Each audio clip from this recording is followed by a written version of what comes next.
Hello and welcome everyone to your Wednesday edition of the Daily Aid here on the News 8 Live Desk. Phil Penarski here with the top 8 stories you need to know today, and we begin today's show out in Coopersville.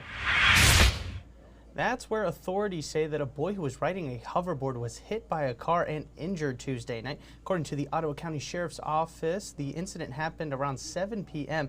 at the Roadway Inn on O'Malley Drive. A Chevy Silverado was driving in the parking lot when the 6-year-old child on their hoverboard darted into the parking lot and was then hit by the truck. We have been told by the Sheriff's Office that the boy was taken to a nearby hospital for treatment, and they were last listed in stable condition. The boy was listed in stable condition at the hospital. That's according to the Ottawa County Sheriff's Office. And we turn now to a rescue story that involves several humane societies in West Michigan. In a Facebook post, the Humane Society of West Michigan said that it was working with other shelters in the area to care for nearly 80 Pomeranians that were rescued from a single home. 78 dogs had reportedly been living all together in the house before authorities came and rescued them. One of the dogs that was rescued turned out to be pregnant and has since had 4 puppies at the shelter. The dogs are in need of treatment and surgeries before they can actually be put up for adoption, but in the meantime, the shelter is asking for people to consider donating to the shelter to possibly help with the funds to take care of these animals or to even possibly foster them until they are ready for surgery and are back to being fully healthy. And we brought you this next story yesterday on News 8 at 4. A car crashed into Micahs Boutique in Grand Rapids over the weekend, causing damage not just to the building, but to a mural there as well. The Black-owned boutique and barbershop is now in need of some pretty big repairs to the building as well as the mural. That's where Black Wall Street Grand Rapids comes in. They are hoping to work with the city of Grand Rapids to clean up the debris and start building it back. You can find more on this story right now on woodtv.com. And now for something that we're working on today. It involves a money scheme and Meyer grocery stores. News 8's Byron Tollefson joins us now with more.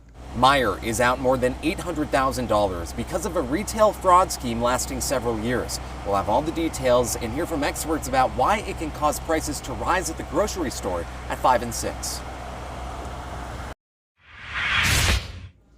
All right, thanks, Byron. And in other business news, 2 favorite spots in Grand Rapids have closed this week. It was announced that Maru Sushi would be shutting the doors at its Bridge Street location and consolidating it into its Cherry Street location instead. It had been on Bridge Street for the past 7 years.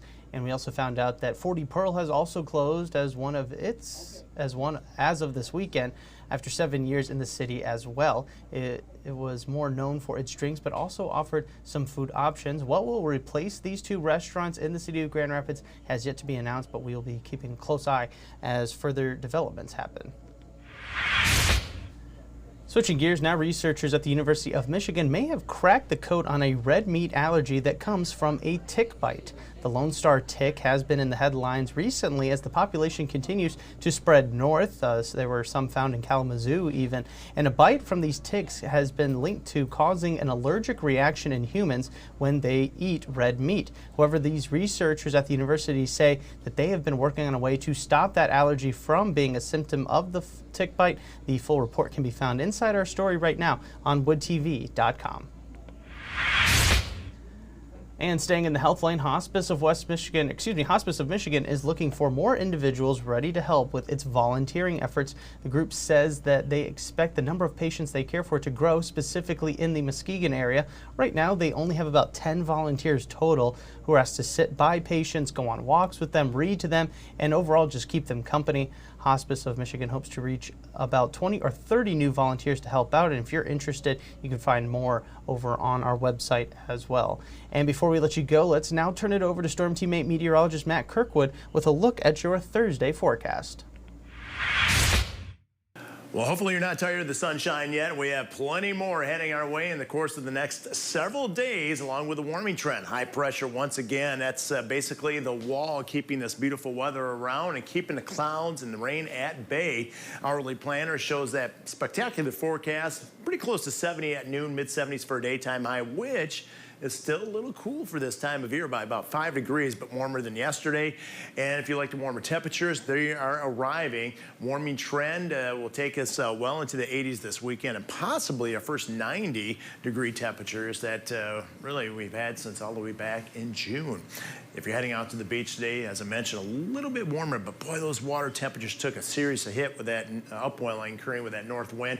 Hopefully you can get those water temperatures to push back towards the shoreline. You're certainly going to want to head to the beach with that warming trend, and the humidity also building. It'll start to feel late Saturday, but really arriving for Sunday, Monday, and Tuesday. All right, thanks, Matt. Well, that is going to do it for us today on this edition of the Daily 8, but don't worry, we'll be back again tomorrow with 8 more stories for you to know for your Thursday. We hopefully will see you then. I want to thank everyone for tuning in to this latest edition of the News 8 Live Desk. I'm Phil Penarski, and we hope you have a great rest of your day.